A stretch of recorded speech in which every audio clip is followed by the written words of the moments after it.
आज हम चर्चा करेंगे। देखिए, पिछले क्लास में हम लोग चर्चा कर रहे थे नेहरू जी के लोकतंत्र या संसदीय विचार। आज हम चर्चा करेंगे नेहरू जी के राष्ट्रवाद और अंतर्राष्ट्रीय दबाव पर विचार। देखिए, नेहरू एक महान राष्ट्रवादी थे। बम्बई कांग्रेस में 8 अगस्त 1942 को उन्होंने स्वयं कहा था कि मैं राष्ट्रवादी हूँ और मुझे राष्ट्रवादी होने पर अभिमान है। परंतु उन्होंने राष्ट्रवाद का कोई नया सिद्धांत प्रतिपादन नहीं किया था। राष्ट्रवाद का स्वरूप, नेहरू का मानना है कि राष्ट्रवाद का स्वरूप दोहरा है, सकारात्मक और नकारात्मक। सकारात्मक स्वरूप में राष्ट्रवाद ने उपनिवेश समाज में जन समूह को एकता के सूत्र में बांधा और उसे जीवन की शक्ति प्रदान की। एक संयुक्त और सजीव शक्ति है।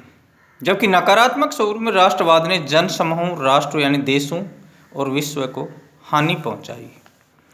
तो नेहरू राष्ट्रवाद अपनी जगह पर अच्छा है, लेकिन वह एक अविश्वसनीय मित्र और संदिग्ध इतिहासकार है। और नेहरू के जो राष्ट्रवाद की जो मुख्य विशेषताएं हैं कि राष्ट्रवाद के सीमित, उदार एवं संतुलित स्वरूप का समर्थन, यानी नेहरू ने राष्ट्रवाद का एक उदार और संतुलित स्वरूप का समर्थन किया है। उनके उग्र, संकीर्ण और असंतुलित स्वरूप का उन्होंने बिल्कुल समर्थन नहीं किया है। नेहरू ने कहा है कि हर देश में रहने वाले प्रत्येक व्यक्ति को अपने राष्ट्र के प्रति समर्पित भावनाएं होनी चाहिए।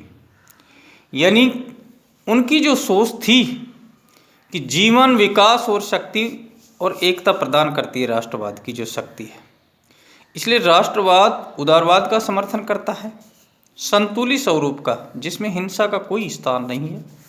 और उनका सोचना ये था कि आक्रामक शक्ति के द्वारा या आक्रामक ढंग से कभी भी राष्ट्रवाद नहीं होना चाहिए।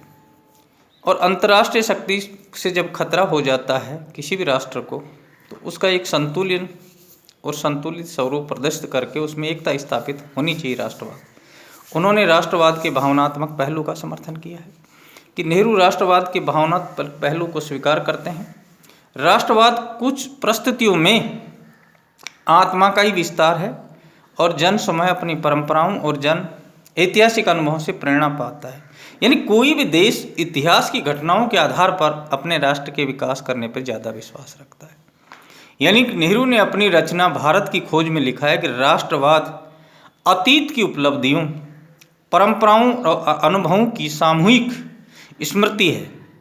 राष्ट्रवाद भावना का उत्थान हुआ है और उन लोगों ने अपनी परंपराओं से शक्ति और सांत्वना प्राप्त करने की कोशिश की है। यानी अतीत और राष्ट्र की पुनः खोज एक तरह से राष्ट्रवाद का मुख्य पहलू, ये भावनात्मक पहलू का हमेशा से समर्थन करता है। कोई भी देश, किसी भी देश के बारे में हम चर्चा करते हैं, चाहे भारत हो, पाकिस्तान हो या अमेरिका हो, वो अपने अतीत की घटनाओं को ध्यान रखे अपने विकास की ओर अग्रसर होता है। संकीर्ण राष्ट्रीयतम साम्राज्यवाद, नेहरू का जो राष्ट्रवाद है वो संकीर्ण राष्ट्रवाद की, केवल राष्ट्रवाद में हम किसी धर्म विशेष के प्रति समर्थन करें, और साम्राज्यवादी प्रवृत्तियों का हमेशा उन्होंने विरोध किया है।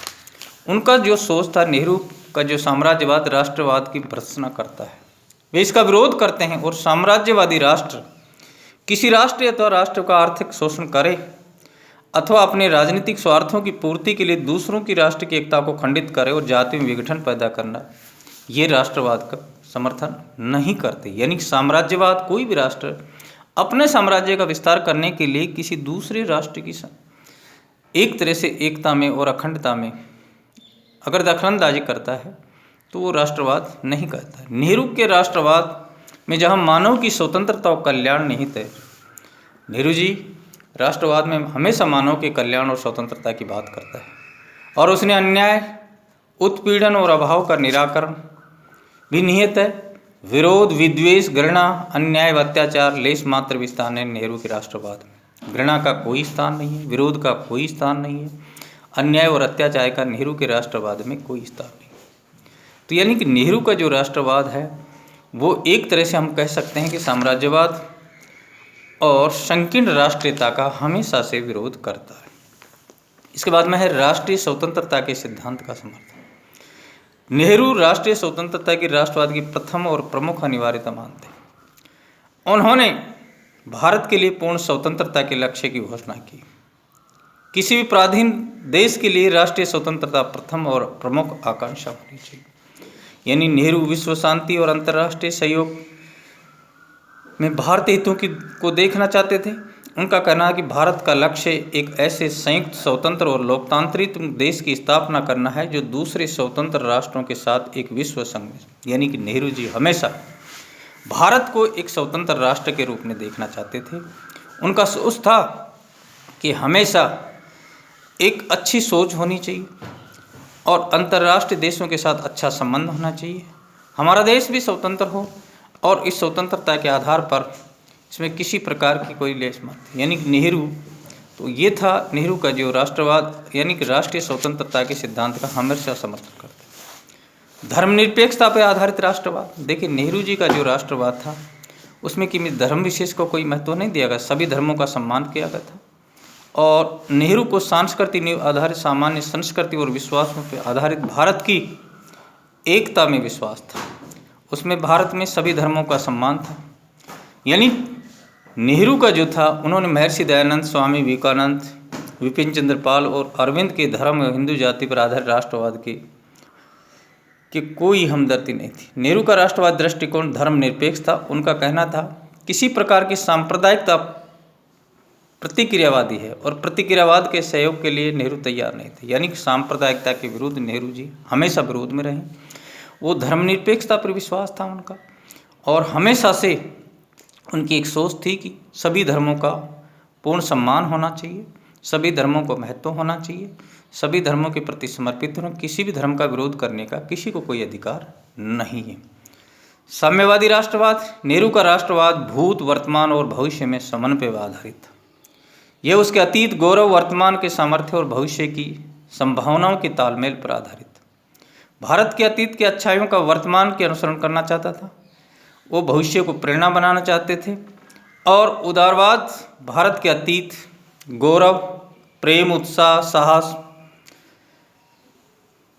के साथ उत्कृष्टता, साहित्य, संस्कृति और कला की तो यानी कि वह सहिष्णुता को नहीं छोड़ना चाहता। समन्वयवादी राष्ट्रवाद का समर्थन करती जिसमें सभी संस्कृतियों का आदान प्रदान हो। यानी नेहरू का जो राष्ट्रवादी है वह समन्वयवादी राष्ट्रवाद से प्रभावित था। लोकतंत्र, लोक शक्ति और आत्मशक्ति पर आधारित राष्ट्र, नेहरू का राष्ट्रवाद लोक शक्ति यानी जनशक्ति पर आधारित था। नेहरू का राष्ट्रवाद लोक शक्ति और लोक जागृति पर आधारित था। नए इतिहास की रचना के लिए उन्होंने हमेशा आह्वान किया और उन्होंने कहा कि आइए हम सब मिलजुल कर आगे बढ़ें और अपने हाथ बटाएं। यानी कि नेहरू शांति और प्रगति में विश्वास करते थे। वो लोक शक्ति यानी जनता की शक्ति और आत्मशक्ति पर राष्ट्रवाद को, तो यानी कि जो नेहरू का जो राष्ट्रवाद है उसमें हम लोग जिन्होंने जो चर्चा की है कि वह नेहरू के राष्ट्रवाद में उदार और संतुलित स्वरूप का समर्थन किया है। राष्ट्रवाद के भावनात्मक पक्ष का समर्थन किया है नेहरू ने कि इसमें हर व्यक्ति की भावनाओं की इज्जत होनी चाहिए। संकीर्ण राष्ट्रवाद और साम्राज्यवाद का उन्होंने राष्ट्रवाद के अंतर्गत विरोध किया है। राष्ट्रीय स्वतंत्रता के स्वतंत्र सिद्धांत का समर्थन किया है। उन्होंने कहा है कि एक तरह से राष्ट्रीय स्वतंत्रता हर व्यक्ति का मुख्य लक्ष्य है और वो मिलनी चाहिए और उसके लिए हम सबको प्रयत्नशील रहना चाहिए।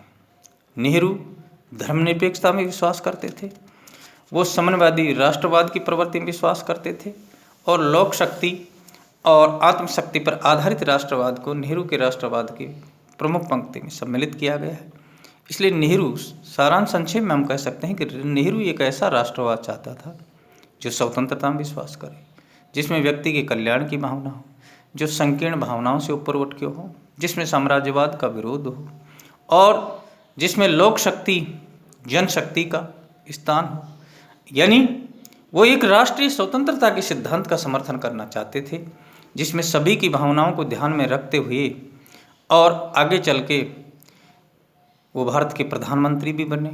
पंडित जवाहरलाल नेहरू 1952 से 1964 तक देश के प्रधानमंत्री रहे और उस समय भारत की, और हम लोग ये भी कह सकते हैं कि गुट निरपेक्षता की स्थापना करने वाले या उसके अग्रणी नेता पंडित जवाहरलाल नेहरू थे, जिन्होंने इस देश को बुलंदियों पर पहुंचाया और अंतर्राष्ट्रीय विश्व में एक पहचान दिलाती। ये थे नेहरू के राष्ट्रवाद पर।